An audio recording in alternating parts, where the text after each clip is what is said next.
தூஷணை செய்யல. அல்லேலூயா. யோபுடைய மனைவி பார்க்கும்போது அவனோடே கூட தான் இருக்கிறா. யோபுடைய சிநேகிதர் கூட என்னைக்காச்சும் வந்துட்டு போவாங்கன்னு சொல்லிடலாம். ஆனா யோபுடைய மனைவி கூடவே இருக்கிறா பாருங்க. அவ அழகா ஒரு வார்த்தை சொல்றா, தேவனை தூசிச்சு ஜீவனை விடும். பாருங்க, யோபுடைய குடும்பத்துல யோபுடைய உத்தமம் ஒரு ஹையர் ஸ்பிரிச்சுவல்.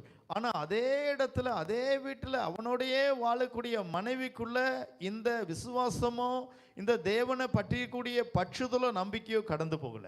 தமிழ்ல பழமொழி சொல்லுவாங்க, பூவோடு சேர்ந்த நாறு என்ன செய்யணும்? மணக்கணும். நாறு மணக்கல, நாருக்கு மனம் இருக்காது. ஆனா யாரோட சேர்ந்திருக்கு? சில குடும்பங்கள் அப்படிதான் வச்சிருப்பாரு. மனைவிக்கு ஆவிக்குரிய தாகம் இருக்கும், வேதத்தின் மேல தாகம் இருக்கும், ஜெபத்தின் மேல தாகம் இருக்கும், தேவன் மேல தாகம் இருக்கும். கணவனுக்கு கொஞ்சம் கூட இருக்காது. நீ நாரா இருந்தாலும் பூவோட சேர்ந்துக்கோ. என்ன செய்யணுமா? பூவோட சேர்ந்துக்கணுமா? சில குடும்பத்துல பேரண்ட்ஸ் நல்லா ஆவிக்குரிய ஸ்பிரிச்சுவல் லெவல்ல இருப்பாங்க பாருங்க, பிள்ளைகளுக்கு சுத்தமா இருக்காது. நீ நாரா இருந்தாலும் பேரண்ட்ஸ் ஆகிய பூவோட சேர்ந்துக்கணும், கூட போய்க்கணும் பாருங்க.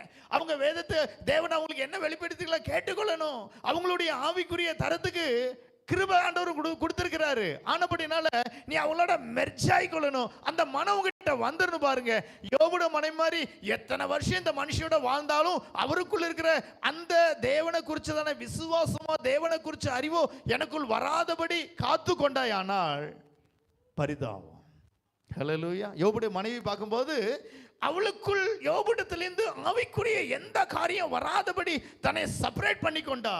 இது நல்லதில்லை, இது நல்லதில்லை. ஹல்லேலூயா. இது நல்லதில்லை பாருங்க. நம்மளோட வாழ்க்கையில நம்ம நாராய் காணப்பட்டாலும் சில நேரத்தில் போதகர் என்கிற பூவை கொடுத்துருப்பாரு.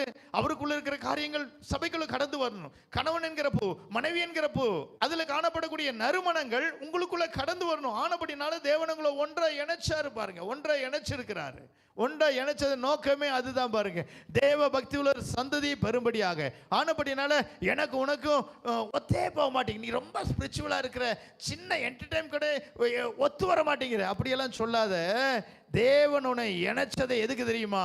இந்த மனம் மேல கடந்து போகட்டும், இந்த வாசம் மேல கடந்து போகட்டும். ஹல்லேலூயா. ஆனா யோபுடைய மனைவிக்கு கடந்தே போல. ஏன்?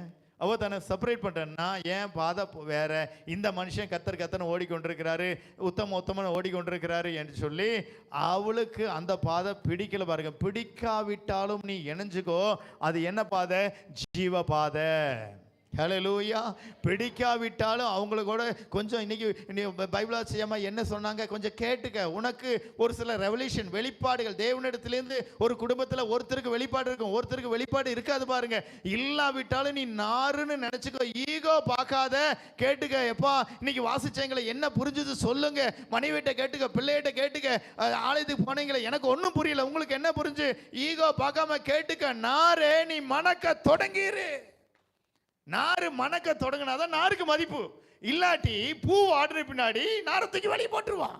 நார்ல மனம் இருந்துச்சுன்னா கொஞ்ச நேரம் நல்லா இருக்க, கொஞ்சம் நார் உள்ள இருக்கட்டும். நீ மனமா இருந்தேனா இருக்க வேண்டிய இடத்துல வைப்ப. இல்லாட்டி நீ என்ன செய்யப்படுவ? தூக்கி வீசப்படுவ. ஹல்லேலூயா. இன்னைக்கு யோபுடைய மனைவி நாரா இருந்தா பாருங்க. யோபுக்குள் காணப்பட்ட எந்த விசுவாசமோ உத்தமமோ தேவ பக்தியோ தேவனை பற்றி கொள்வதோ ஒன்றும் அவளுக்குள் கடந்து போகாதபடி தன்னை காத்து கொண்டா. வேதம் சொல்லுது, பிரயோஜனமற்ற அப்பிரயோஜனமான ஊழியக்காரனாகி இவனை கையும் காலம் கட்டி புறம்பான